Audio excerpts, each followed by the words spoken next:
Welcome back to another video with me, Ryan, Byward Market trainer, and my lovely co-host, Jules, trainer, manager, Byward. Today we will be talking about different training modalities. Training modalities being yoga, CrossFit, just simplistic resistance training, various high intensity gyms like Orange Theory, F45, things like that. The benefits, pros to cons, why one might be better than the other in a particular scenario. I mean, all exercise is beneficial, but there is positives and negatives with some of these. Doing them for too long would probably be the most important aspect of that. And that's why personal training is the only place to go. Because we make sure that even if you're doing it for too long. Well, you could also do all of those things in a personal training scenario too. Yeah, I took some aspects of CrossFit mixed with some Which of is like what? Injuries and high intensity shirtless workout. I joke. They are always shirtless. Oh, it's always. Hilarious. It's and like no judgment. No, it's fine. I wish I could sit there shirtless and just bag 50 pull-ups, 50 burpees, and then run a mile in like 6 minutes. Oh, I've tried it. I tried it. CrossFit? Or like 15 years ago. 15 years ago. That was a thing back then? Yeah, it was just starting. Good God. Okay. It was. I did a few of them, and they were treacherous. Like, they're hard. Like, CrossFitters are so hard workouts. You guys are a special breed of human. Like, yeah. I applaud all of you. But like, you enjoy being in pain. And I've never not seen a jacked CrossFitter. So, like, good on you. Yeah. But no. It's just not my thing. No. Like, I have clients that come in and they're like, I've done CrossFit before. I usually give them a chuckle, and I'm like, how was it? They're like, oh, it was fantastic until it became not. Yeah.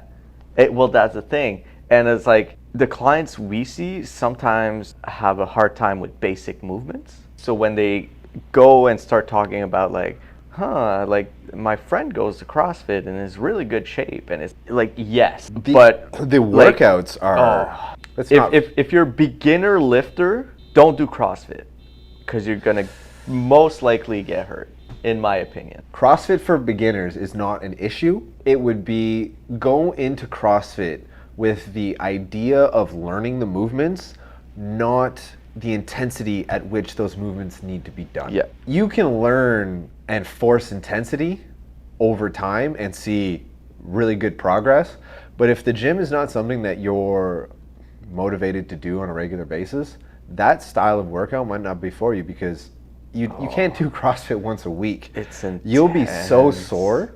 So your body needs that constant adaptation to get used to the intensity, to get used to that drive, to get used to the cardio. What would you say, 3 times a week is the average CrossFitter? Yeah, average, yeah. So if you're not willing to commit to that, and commit to it for like 6 months to a year to do CrossFit, to see the benefit, because there is benefit with CrossFit, don't get me wrong. 100%. But risk versus reward and what you're trying to get out of the fitness aspect of it needs to be the most important thing that you put forth before you're like, oh, I just want to like work out with my friend. That's fine, but you're going to be mad upset if you get hurt to the point where you can't exercise at all. Getting injured sucks. The recovery sucks. Because like if your deadlift form is not there, CrossFit is all about snatching, cleaning, it's all about hinging from the hips. It's all about constant torque and tension down through your spine. So if you don't have that covered, like, you're going to have a hard time. Oh. Because they're not going to sit with you and like go through and make sure you do it properly. Like, they're just going to be like, this is how you do it. And from the few clients that I've had that go do it, I asked them, I'm like, what is it like inside the facility? They're like, well, you go in, it's the workout, it's either on the chalkboard or it's like by your station, whatever it is. And if you're with your friend, you just go. Yeah. And I'm like, you've never done a clean before? She's like, well, no, I learned it that day. Yeah. And it's like, I'm like, okay. Oh, okay. So everything that I've read about learning cleans would be like, start slow, take your time, progress, learn the deadlift, learn like the shoulder press, learn the mid section of the clean. So the pulling up with the arms. And she's like, oh no, you just put weight on and throw it up. And I'm like, oh, okay. CrossFit's not bad. It just needs to be an acceptable form of training for the right person. Exactly. And you can be the right person. It's just take your time. Yeah. Yoga. Where would you find yoga to be fitting? Would you say yoga is adequate to be the only thing of fitness that you do? I find most people that I know that do yoga benefit a lot from like Strength weight training. Yeah. Oh, absolutely. So flexibility without strength is instability. I've heard this twice, one from Ryan Menard, which used to be a Byward Market trainer. And we were talking about bench, and he's like, trying to have a strong bench with weak stabilizers and weak shoulders is like trying to shoot a cannon out of a canoe.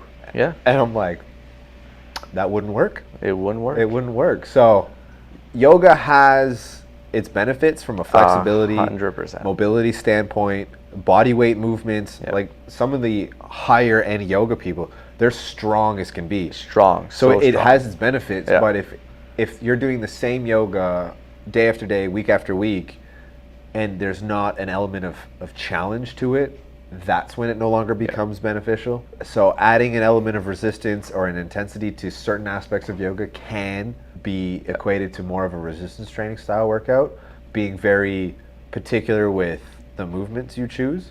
But just doing yoga on its own for the rest of your life, you're still lacking strength. Yeah. And strength and muscle all help with aging properly and not feeling old and decrepit when you're young. Yeah. But Frailty. yes. Yeah. So yoga has its benefits. Try to intensify yoga when you can. Yep.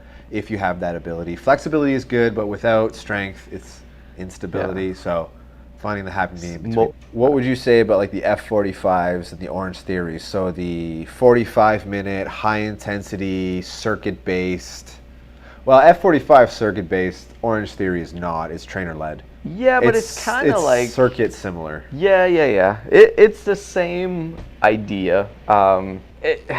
Honestly, to me, it's a little bit the same as like CrossFit in terms, not the intensity, but like you don't get that one-on-one to make sure you do things properly. And I've had. So they normally at F45 they have. Yeah, but depending on the size of the class, like they can't go see everybody. Well, I think some of those. I know in Orange Theory you could have like 30 people in a class. I know that's what Steph has mentioned, and a few other people that have gone. So it's no different than the Good Life intensity classes because. Yeah, exactly. One person at the front cannot see.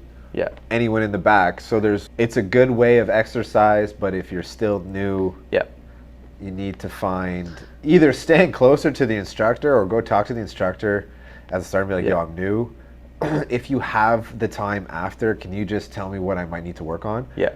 If you're not figuring out what movements need to improve to see your body change or to prevent injury, then you're still just going through that cycle of you're just going there and doing something and then going home, which still has its benefits. But again, you need to look at F45, Orange Theory, CrossFit as a phase of training.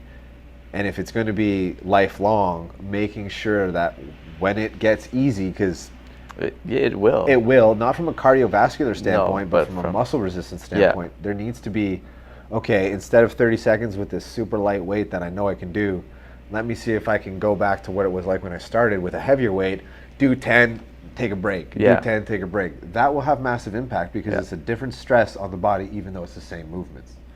So they do have benefits.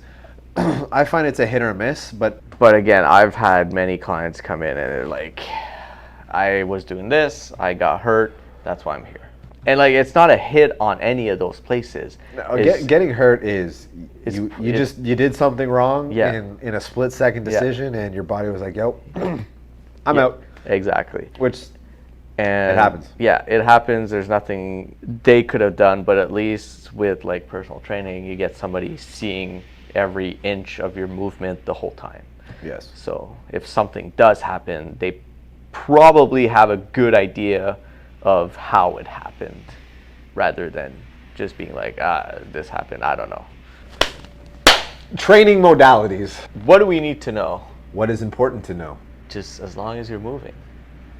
Is it that simple, Jules? It's that simple. Just find something that you enjoy that gets you moving. That could become part of your life. An easy commitment that you could see integrated into part of your life.